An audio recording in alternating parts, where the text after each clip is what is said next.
سرکار مدینہ صلی اللہ تعالی علیہ وسلم کا فرمان عافیت نشان ہے، اے لوگو بے شک بروز قیامت اس کی دہشتوں اور حساب کتاب سے جلد نجات پانے والا شخص وہ ہوگا جس نے تم میں سے مجھ پر دنیا کے اندر بکثرت درود شریف پڑھے ہوں گے۔ ہم الحمدللہ ہر جمعے ہی تقریباً یہ حدیث پاک سنتے ہیں کہ جس کا مضمون ہے کہ جو کوئی شخص جمعہ کے دن 200 بار درود پاک پڑھے، حدیث پاک کے مضمون کے مطابق اس کے 200 برس کے گناہ معاف کر دیے جاتے ہیں۔ صلو علی الحبیب صلی اللہ تعالی علی محمد صلی اللہ علیہ وسلم۔ حضرت اسماعیل کے بارے میں حکم ہوتا ہے 7 سال کی عمر، ایک روایت کے مطابق، ٹھیک ہے۔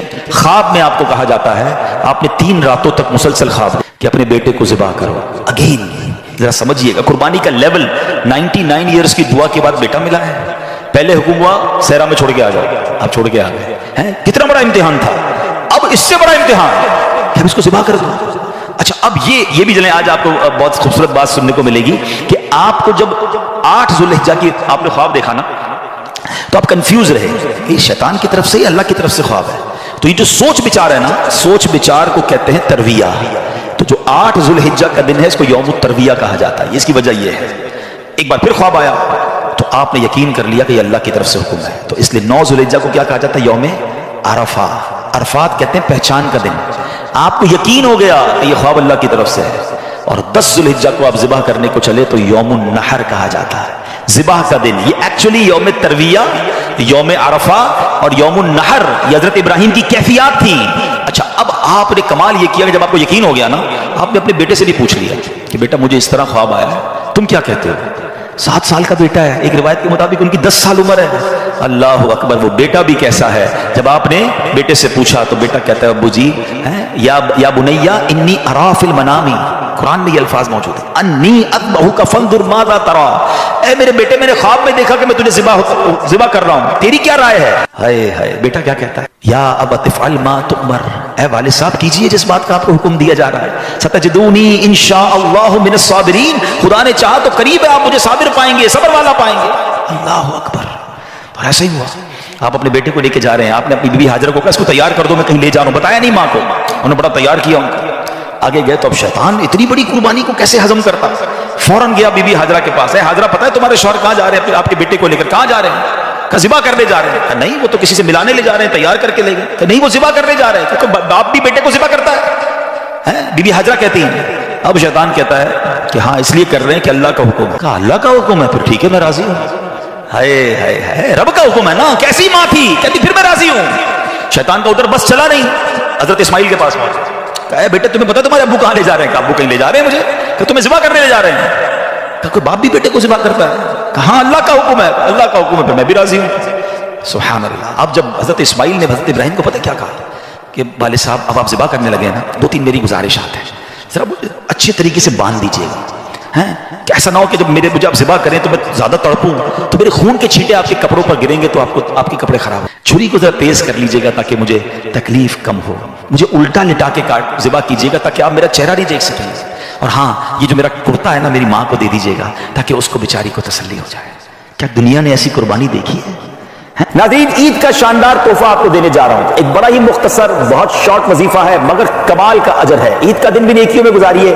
وظیفہ کیا ہے؟ جو شخص عید کے دن 300 مرتبہ سبحان اللہ و بحمدہ پڑھے اور تمام فوت شدہ مسلمانوں کی، یعنی جو دنیا سے چلے گئے مرحومین ہیں، ان کی ارواح کو، ان کی روحوں کو ایصال ثواب کرے تو ہر مسلمان کی قبر میں 1000 انوار داخل ہوتے ہیں، اور جب یہ پڑھنے والا خود مرے گا تو انشاءاللہ اللہ کی رحمت سے اس کی قبر میں بھی 1000 انوار داخل کیے جائیں گے۔ سبحان اللہ و بحمدہ 300 بار پڑھنے میں بہت تھوڑا وقت لگتا ہے، انشاءاللہ مرحومین کا بھی بھلا ہو جائے گا، پڑھنے والے کا بھی بھلا ہو جائے گا۔ امید کرتا ہوں اس عید کو یہ وظیفہ ضرور کریں گے اور اس میسج کو بھی عام کریں گے۔ اب سنو، حضرت ابراہیم نے بالکل ویسا ہی کیا، آپ کو باندھ بھی دیا، آپ کو لٹا بھی دیا ہے، اور آپ نے چھری چلا بھی دی۔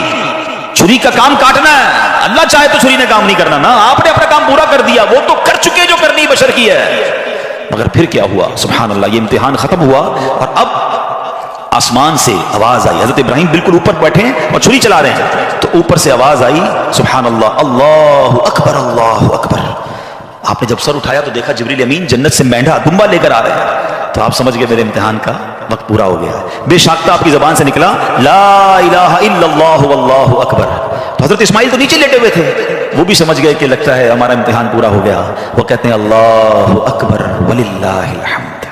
یہ جو عید والے دن تسبیح پڑھتے ہیں نا، کیا یونیک تسبیح ہے، کیا یونیک تکبیر ہے. کن تین شخصیتوں کی زبان سے نکلا ہے؟ پہلا پارٹ حضرت جبریل کی آواز میں، is the middle part of that تکبیر، حضرت ابراہیم نے ادا کیا ہے، اور آخری حصہ ہے حضرت اسماعیل کی زبانی. ذرا سوچو تو صحیح کیسا منظر ہوگا. ذرا مل کے تکبیر پڑھیں اور اس منظر کو یاد کریں.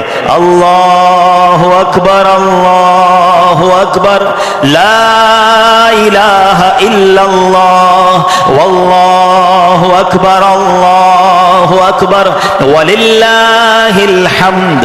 اللہ اکبر اللہ اکبر لا الہ الا اللہ واللہ اکبر اللہ اکبر وللہ الحمد. ہمارے بچے، ہماری فیملی قربانی کو ہم نے فیسٹیول بنا دیا ہے. گائے آ رہے ہیں، بکرے آ رہے ہیں، انجوائے ہو رہا ہے، گھوم آ رہے ہیں، پھر آ رہے ہیں، پھر باربیکیو پارٹیاں. کبھی تو یاد کرو یار کیا ہوا تھا، یہ کیوں کر رہے ہیں قربانی، یہ کیسی قربانی کی داستان ہے. کب بتائیں گے ہم، کب اس کو سوچے تو صحیح. ہمیں خدا کی قسم ایک بار ان کو ہمیں زندگی میں اگر ہمیں بھی یہ کہہ دیا جائے کہ چلو ہر سال نہیں، زندگی میں ایک بار آپ بھی اپنا ایک بچہ ذبح کرو، کیا حال ہوگا. کتنی بڑی آسانی، بکرے کاٹو، گائے کاٹو، خود ہی کھاؤ، انجوائے کرو. شریعت نے کتنا آسانی کر دی ہم پر، لیکن اس قربانی کو تو یاد کریں نا.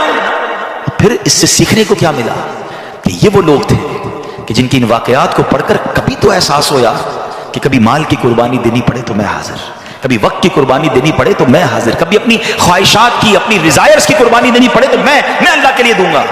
اور اللہ وہ دن لائے جب جان کی قربانی دینی پڑے، تم بھی اب پیچھے نہ ہٹے کہ یا اللہ جان بھی تیری ہے، تو نے تو دی نا جان، اے اللہ میں راضی. بھائی میری نظروں سے اوجھل ہو گئے. سبحان اللہ سبحان اللہ. دو بڑی اہم باتیں پتہ چل رہی ہیں اس سے. ایک تو کسی غریب کی مدد کرنا، ہمیں نہیں معلوم کہ ہم کسی کی مدد کر رہے ہیں، اس کے دل سے کیسی دعا نکل رہی ہے، اس کے دل میں کیسی راحت پہنچ رہی ہے، اور ہمارے نہ جانے کتنے گناہ معاف ہو جائیں، اللہ کی رضا حاصل ہو جائے، جنت مل جائے.